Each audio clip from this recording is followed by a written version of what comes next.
Charity Sweepstakes Office o PCSO na edited ang larawan ng lotto winner na kumuha ng kanyang premyo sa PCSO main office. May sagot din ng PCSO sa napapansin ng ilan na tila sunod-sunod daw ang nananalo sa lotto. Nasa frontline ng balitang yan, si Camille Samonte.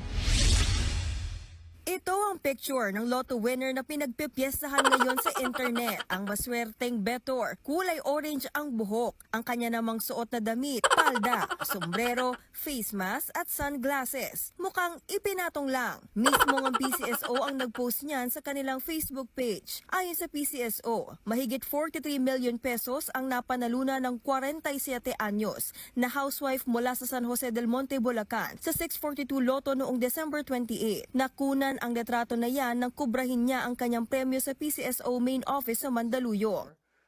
Ang litratong yan, nabusisi